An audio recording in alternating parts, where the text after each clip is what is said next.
अब आगे बढ़ते हैं। लोकसभा चुनावों से पहले विपक्षी गठबंधन जातीय जनगणना के मुद्दे को तूल देने में लगा हुआ है। जिस ओबीसी वोट पर विपक्ष की नजर है, दरअसल वो पिछले 2 लोकसभा चुनावों में बीजेपी को वोट करता आया है। अपने इस कोर वोट में विपक्ष की सेंधमारी को रोकने के लिए बीजेपी ने दिल्ली में बैठक कर प्लान तैयार किया है।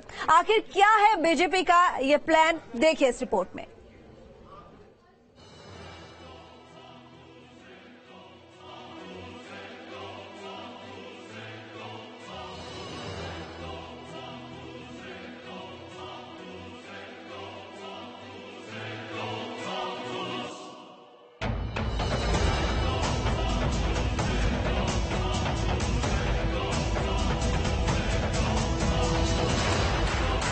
देश की सबसे ज्यादा 80 लोकसभा सीटें यूपी से आती हैं।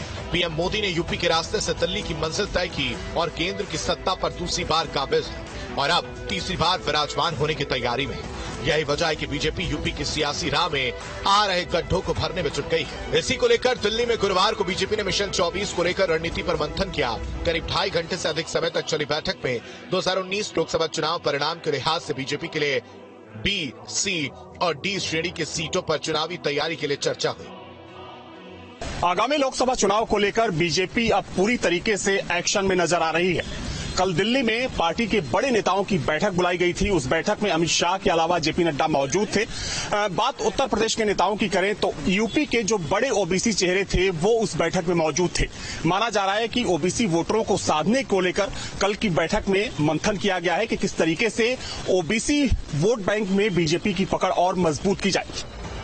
दरअसल बीजेपी का पूरा फोकस उन सीटों पर ज्यादा है जो पिछली बार वो हार गई थी। इसके बाद ही बीजेपी ओबीसी वोट को लेकर विपक्षी गठबंधन की रणनीति की काट भी तलाश रही है। इसके लिए बीजेपी ने अपनी रणनीति तैयार कर ली। बीजेपी आने वाले दिनों में यूपी में जाट, गुज्जर, कुर्मी, यादव, मौर, शाक्य, सैनी, कुशवाहा, निषाद, राजभर सहित पिछड़े वर्ग के अन्य समाजों के सामाजिक सम्मेलन कराने की तैयारी में है। भारतीय जनता पार्टी शुरू से इस विचार से रही है कि भारतीय जनता पार्टी ने जब से आदरणीय नरेंद्र मोदी जी की सरकार 2014 में बनी है और जो उसने कार्य जिस वर्ग के लिए किए उस वर्ग के लोग जाएं अपने लोगों के बीच में उन कार्यों के बारे में चर्चा करें और वहां से फीडबैक लाएं और आगे कैसे सरकारें अच्छा काम करें उस वर्ग के लिए उस पर चर्चा करें। इस तरह की बैठकें भारतीय जनता पार्टी में हमेशा होती रहती है। दरअसल विपक्षी दल लगातार जातीय जनगणना की मांग कर रहे हैं। एक और कांग्रेस पार्टी उत्तर प्रदेश में जातीय जनगणना को लेकर हस्ताक्षर अभियान शुरू करने जा रही है, तो दूसरी तरफ समाजवादी पार्टी पीडीए के गठजोड़ को मजबूत करने के लिए साइकिल यात्रा निकाल रही है। भारतीय जनता पार्टी उत्तर प्रदेश में जो समाजवादी पार्टी ने पीडीए का नारा दिया है, वो जो जातीय जनगणना की बात कही है, तो वो दोनों इतने बड़ी समस्या भाजपा के सामने खड़ी हो गई कि जब पूरा देश चाहता है कि जातीय जनगणना हो जानी चाहिए, तो आखिर भाजपा जातीय जनगणना के खिलाफ क्यों है? भाजपा पिछड़े को आरक्षण मिले, उनको नौकरी मिले, सरकारी, गैर सरकारी और सभी संस्थानों में उनका अनुपात के हिसाब से उनको हक, अधिकार, सम्मान मिले, उसके खिलाफ क्यों है भाजपा? तो भाजपा समझ रही है कि यही पिछड़े भाजपा की सरकार बनाए थे और इन्हीं पिछड़ों को सबसे ज्यादा धोखा भाजपा की सरकार में मिला है।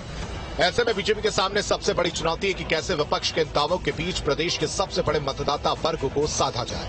उत्तर प्रदेश में अगर 14 से हुए किसी भी चुनाव को देखा जाए तो ओबीसी समुदाय ने एक तरफा बीजेपी के पक्ष में मतदान किया है। लिहाजा इसी समुदाय को साधने को लेकर बीजेपी खास रणनीति तैयार कर रही है।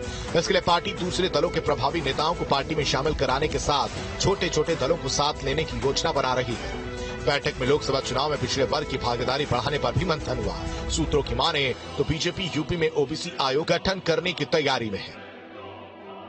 हालांकि सूत्रों के हवाले से ये जानकारी सामने आ रही है कि 2019 में भारतीय जनता पार्टी जो 14 लोकसभा सीटें हार गई थी, उन सीटों को लेकर भी कल की बैठक में चर्चा हुई कि किस तरीके से उन सीटों पर जो बीजेपी का बूथ है उसको और ज्यादा मजबूत किया जाए। कुल मिलाकर कह सकते हैं कि लोकसभा चुनाव में सिर्फ कुछ ही महीने का समय बचा है और वैसे में बीजेपी की जो तैयारियां हैं लोकसभा चुनाव को लेकर वो तेज हो चुकी है।